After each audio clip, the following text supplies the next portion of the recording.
வணக்கம் உறவுகளே, இந்த வீடியோல நாம நுங்கோட பயன்களை பத்தி தான் தெரிஞ்சுக்க போறோம். நுங்கு சாப்பிடறதுனால என்னென்ன நன்மைகள் நம்ம உடலுக்கு கிடைக்குது. கோடையை தணிக்க இயற்கை தந்த இதமான உணவுப் பொருட்கள்ல நுங்கு முதன்மையானது. பருவ காலத்துக்கு ஏற்ப உடல்நிலையில உண்டாகிற மாற்றங்களை தடுத்து ஆரோக்கியமா வச்சிருக்க இயற்கை தான் நமக்கு ஹெல்ப் பண்ணுது. அந்த வகையில கோடை வந்துட்டாலே உடலுக்கு குளுமை தரக்கூடிய பொருட்கள்ல நுங்கு இன்றியமையாதது அப்படின்னே சொல்லலாம். பனை மரத்துல இருந்து பெறப்படுற பனை வெல்லம், பனங்கற்கண்டு, பனங்கிழங்கு, பதநீர் வரிசையில நுங்குவும் எண்ணற்ற மருத்துவ குணங்களை கொண்டிருக்கக்கூடியது. எல்லாருமே நுங்கு சாப்பிடும் போது அதோட தோலை நீக்கி உள்ள இருக்கிற சதை பகுதியை மட்டும் சாப்பிடுவோம். ஆனா துவர்ப்பா இருக்கக்கூடிய நுங்கோட தோல் பகுதியில தான் calcium, phosphorus, vitamin B, C இது எல்லாமே அடங்கி இருக்கு. இனி நுங்கு சாப்பிடும் போது தோலோடு சாப்பிட பழகுங்க. கோடையில மட்டுமே கிடைக்கிற நுங்கு கோடையால உண்டாகிற உடல் பிரச்சனைகளை களைவதோட அதை தீர்க்கவும் பயன்படுது. இது பத்தி தான் இன்னைக்கு நாம வீடியோல டீப்பா தெரிஞ்சுக்க போறோம். வீடியோக்குள்ள போறதுக்கு முன்னால நீங்க இதற்கு நம்மளுடைய சேனலை சப்ஸ்கிரைப் பண்ணலாம், மறக்காம பண்ணிட்டு பாருங்க. வாங்க வீடியோக்குள்ள போயிடலாம். கோடையில வாட்டி வதைக்கிற அம்மை நோய்கள் வராம தடுக்க இந்த நுங்கு தான் ஹெல்ப் பண்ணுது. உடல்ல நோய் எதிர்ப்பு சக்தி குறைவா இருக்கிறவங்க சீக்கிரத்திலேயே சின்னம்மை, பெரியம்மை, தட்டம்மை இந்த நோய்களுக்கு உள்ளாவாங்க. சீதோஷ்ண நிலையால உடல் சூடாகி பித்தம் அதிகமாகி அதோட கபமும் சேர்ந்து கிருமி தொற்று உண்டாகிறது மூலமா அம்மை நோய் வருது. இது 7 நாட்கள்ல இருந்து 15 நாட்கள் வரைக்கும் கூட இருக்கும். அப்படின்னாலும் இந்த நாட்கள் உபாதையா இருக்கும். இந்த நீர் கொப்புளங்கள் சுருங்க உடல்ல அரிப்பை ஏற்படுத்தும். அரிப்பு தாங்காம சொரிஞ்சு விடுறதுனால அங்க திரும்பவும் அம்மை கொப்புளங்கள் உருவாயிடும்.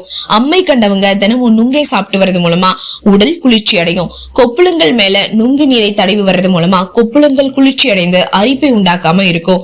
கோடை துவங்கும் போதே தினமும் நுங்கு சாப்பிட்டு வந்தீங்கன்னா அம்மை நோய் பெரும்பாலும் நெருங்காம நம்மள தற்காத்துக்கலாம். அடுத்ததா தாகம் தணிக்கக்கூடிய நுங்கு. கோடையில உடல்ல எவ்வளவு நீர் இருந்தாலும் நீர் பற்றாக்குறை உண்டாகும். ஐஸ் வாட்டர், செயற்கை குளிர்பானங்கள் எல்லாமே தொண்டைக்கு இதமளிச்சாலும் அது ஆரோக்கியத்தை கெடுக்கதான் செய்யும். இதை தாண்டி எவ்வளவு தண்ணீர் குடிச்சாலும் தாகம் அடங்கலன்னு சொல்றவங்க நுங்கு சாப்பிட்டா தாகம் தணிஞ்சிடும். குறிப்பா வெயில்ல போகிறப்போ சிலருக்கு அனல் காற்று உடல்ல படும்போது உடல்ல இருக்கிற நீர்ச்சத்து குறைஞ்சு ரத்த ஓட்டத்துல குறைபாடும், ஹீட் ஸ்ட்ரோக் இந்த மாதிரி மயக்க நிலை உண்டாகக்கூடிய வாய்ப்பு இருக்கு. இந்த நுங்குல சோடியம் அண்ட் பொட்டாசிய தாதுக்கள் இருக்கிறதுனால இவை நீரிழிப்பு அந்த அபாயத்துல இருந்து நம்மள தற்காத்துக்குது. வெயிலோட வெப்பம் உடலை தாக்காம இருக்க வீட்டுல இருக்கும் போது வெளியே வந்ததுக்கு அப்புறம் நுங்கு சாப்பிட்டு வந்தோம்னா தாகம் தணியறதோட நீர்ச்சத்து இழப்பு அபாயமும் உண்டாகாது. உடல் வெப்பநிலையை சீராக வச்சிருக்கவும் உடலுக்கு ஆற்றலையும் வழங்குது இந்த நுங்கு. அடுத்ததா உடல்ல அதிகப்படியா வியர்வை வெளியேறதுனால உடல்ல வழக்கத்தை விட அதிகப்படியான நீர்ச்சத்து குறைபாடு உண்டாகும். டீஹைட்ரேஷன் கிரியேட் ஆகும்.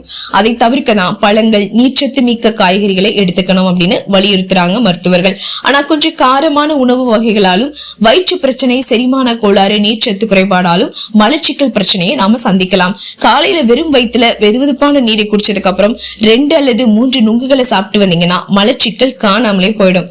குடல் இயக்கத்தை சீராக செயல்பட வைக்க இந்த நுங்கு ரொம்பவே ஹெல்ப் பண்ணுது. அடுத்ததா உணவு குழாய், இரைப்பை, சிறு குடலோட உச்சுவரில் உருவாகிற ஒரு வகை புண். அல்சரால அவதிப்படுறவங்க கோடையில உணவு முறையில கவனமா இல்லைன்னா மேலும் அதிக வீரியத்துக்கு உள்ளாவாங்க. உணவு பழக்கம் மூலமே இதை பெரும்பாலும் குணப்படுத்தவும் கட்டுப்படுத்தவும் முடியும் அப்படின்றது குறிப்பிடத்தக்கது. மிதமான கார உணவுகளும் கூட வெயில் காலங்கள்ல அதிகப்படியான உபாதையை உண்டாக்குது. தினமும் நுங்கு எடுத்துக்கிறது மூலமா அல்சர் தீவிரமாகாம கட்டுப்படுத்தலாம். வயிற்று புண், குடல் புண் ஆறுவதற்கும் வாய்ப்பு இருக்கு. கல்லீரல்ல இருக்கிற நச்சை நீக்கி கல்லீரலையும் சுத்தம் பண்ண இது ஹெல்ப் பண்ணுது. குடல்ல இருக்கிற கழிவுகளும் வெளியேற்றும். நெஞ்சு முதல் வயிறு வரைக்கும் எரிச்சல் இருந்தாலும் நுங்கு இதமான குளுமையை கொடுக்கும். கருவுற்றிருக்கிற பெண்கள் கர்ப்ப காலத்தப்போ கோடையை சந்திச்சீங்கன்னா தவிர்க்காம நுங்கு சேர்க்கணும். இதனால கர்ப்ப காலத்துல செரிமான பிரச்சனை நீங்கிடும். வாந்தி, குமட்டல் இந்த மாதிரியான உணர்வு இருக்காது. நெஞ்செரிச்சல், அஜீரண கோளாறுகள், மலச்சிக்கல் இப்படி வழக்கமான பிரச்சனைகள் அப்போ அந்த தீவிரம் இருக்கு இல்லையா, அது கட்டுக்குள்ள இருக்கும். ஒவ்வாமையை போக்கவும், ஹார்மோன் சுரப்புகள் சீராக இயங்கவும் அடிக்கடி அளவோடு நுங்கு சேர்த்துட்டு வர்றது நல்லது. கர்ப்ப காலத்துல குளுமை கொடுக்குமோ அப்படின்னு பயப்படாதீங்க. அளவாக எடுத்துக்கிறது மூலமா நன்மைதான் கிடைக்கும். புற்றுநோயில கருப்பை வாய் புற்றுநோய்க்கு அடுத்ததா பெண்கள் மார்பக புற்றுநோய்க்கு தான் அதிகம் ஆளாகிறாங்க அப்படின்னு சொல்லுது ஆய்வு. மார்பக புற்றுநோய் வராம தடுக்க உதவுற ஆந்தோசயனின் அப்படின்ற வேதிப்பொருள் நுங்குல இருக்கு. இந்த ஆந்தோசயனின் அப்படின்ற வேதிப்பொருள் புற்றுநோய் செல்கள் அண்ட் அது உருவாக்குற கட்டிகளோட வளர்ச்சியை தடுக்க உதவுது. பெண்கள் நுங்கு கிடைக்கிற சீசன்ல அதிக அளவுல எடுத்துக்கிறது மூலமா சிறந்த பயனை அடைய முடியும். கூடுதலா இவை இதய நோய்களையும் குறைக்குது. அதிகப்படியான வெப்பத்தால சருமத்துல வறட்சி, எரிச்சல், சரும வியாதி இந்த மாதிரி பொதுவா பாதிப்புக்குள்ளாகும் இல்லையா அந்த கோடை காலத்துல. குறிப்பா அந்த சம்மர் சீசன் வந்து பாத்தீங்கன்னா பிறந்த குழந்தையில இருந்து வயதானவங்க வரைக்கும் எல்லாருமே வியர்க்குறு பிரச்சனைக்கு உள்ளாவாங்க. நுங்கு சாப்பிடறதோட அப்பப்போ வியர்க்குறு மேல தடவி வந்தாலும் வியர்க்குறு மறைஞ்சிடும். அதே மாதிரி வெயிலால வரக்கூடிய சூட்டு கொப்புளங்களும் கூட நுங்கு தடவி பூசுறது மூலமா எரிச்சல் இல்லாம சரியாகும். திரும்பவும் இது வரவும் செய்யாது. அதிக எடை உள்ளவங்க உடல் எடையை குறைக்க பலவிதமான டயட் மேற்கொள்வாங்க. அதை கோடை காலங்களையும் கடைபிடிக்கும் போது உஷ்ணம் சம்பந்தமான பிரச்சனைகள் வரலாம். தினமும் 3 நுங்க 1/2 டம்ளர் நீர்ல ஊற வச்சு நல்லா மசிச்சு வேண்டிய அளவு தண்ணீர் விட்டு குடிச்சிட்டு வரலாம். டயட் பிரச்சனையால உடலுக்கு வரக்கூடிய உஷ்ண பிரச்சனைகள் வராம தடுக்கும். அதோடு நுங்குல இருக்கிற கனிமச்சத்தும் ஊட்டச்சத்தும் உடல்ல குளுக்கோஸ் அளவை சீரா வச்சு உடலை சோர்வில்லாம சுறுசுறுப்பா வச்சிருக்கும். கொழுப்பை கட்டுப்படுத்தி உடல் எடையையும் குறைக்க உதவுது. குறைந்த கலோரி கொண்டிருக்கிறதுனால இவை நீண்ட நேரம் உங்க பசியை ஊக்குவிக்காது. காலத்துல நுங்கு சாப்பிட்டா எங்க வெயிட் வந்து போட்டுருமோ அப்படிலாம் நீங்க பயப்பட வேணாம். நுங்கு தாராளமா வாங்கி சாப்பிடலாம். ஓகேங்களா? இதுல முக்கியமான ஒரு டிப்ஸ் என்னன்னா, நுங்கு ரொம்ப ரொம்ப நல்லது அப்படின்றதுல மாற்றுக்கிறதே இல்லதான். ஆனா வாங்கின உடனே இல்லைன்னா நுங்கை பிரிச்சு எடுத்த சில மணி நேரங்கள்ல அதை சாப்பிடணும்.